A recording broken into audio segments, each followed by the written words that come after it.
All right, let's jump right in. Today we're looking at a story that's been around for centuries, but somehow it feels like it was written for us, right now.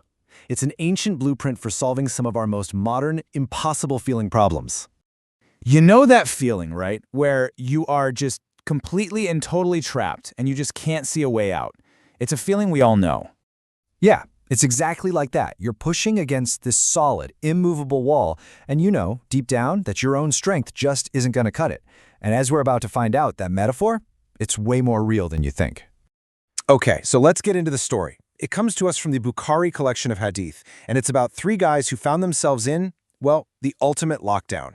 Their strategy for getting out is pretty incredible. So picture this. You've got three travelers out on a journey. A massive storm rolls in out of nowhere, and they do the logical thing. They duck into a nearby cave to wait it out. And then, bam! The unthinkable happens. A huge boulder breaks loose from the mountain above and comes crashing down, sealing the entrance to the cave completely. Their safe shelter just became a stone prison. And just think about the sheer terror of that moment. There's no cell service, no rescue team to call. They are totally cut off from the entire world. It's just them, the darkness, and what looks like a very slow, very certain end. So, when every single worldly option is off the table, they get to this crucial realization. They have one weapon left in their arsenal, and that is to turn directly to God, to make a sincere supplication, a dua, using the best, most sincere things they've ever done in their lives as their plea. So, it turns out, each of these men holds a key forged from a past action done with pure sincerity. The hope is that maybe, just maybe, these three keys together will be enough to open a path to freedom. All right, let's look at the first man's plea. His key comes from an act of incredible love and respect for his parents.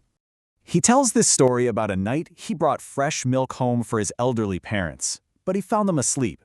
Now, he wouldn't wake them up, but he also refused to let his own children, who were hungry and crying at his feet, drink before his parents did. So he just stood there, holding the milk all night long until they woke up at dawn.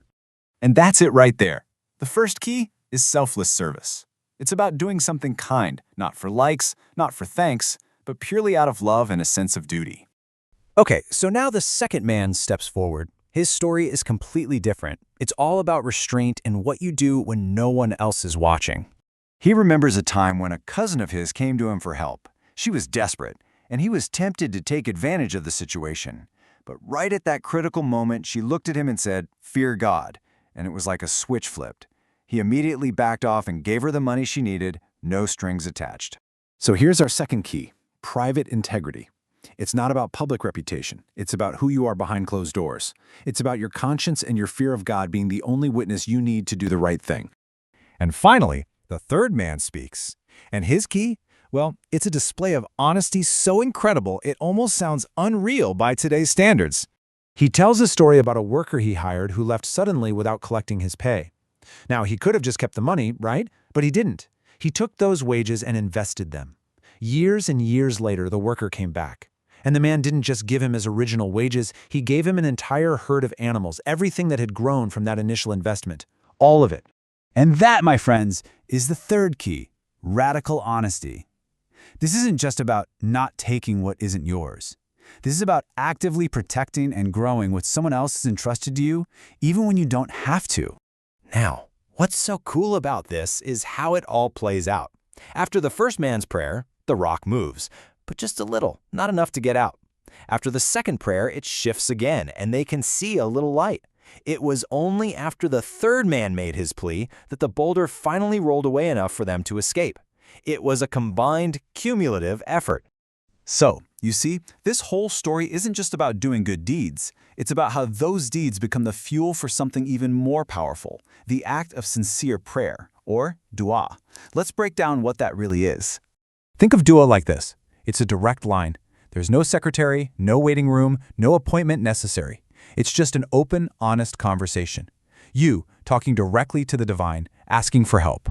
And this is where we have to kind of flip our logic upside down. See, in the human world, if you keep asking someone for favors, you become annoying, right? But the divine logic is the opposite. The more you ask, the more you show your reliance and faith. And we also think we need some huge effort for a huge reward. But this story shows us that one small, incredibly sincere act can have an immense, rock-moving payoff. Now check this out, because this is a real game changer. The idea is that a sincere prayer is never wasted. It has one of three fates. 1, you get exactly what you ask for. 2, it acts like a shield, protecting you from some future problem you didn't even know was coming. Or 3, its reward is safe for you, waiting in the hereafter.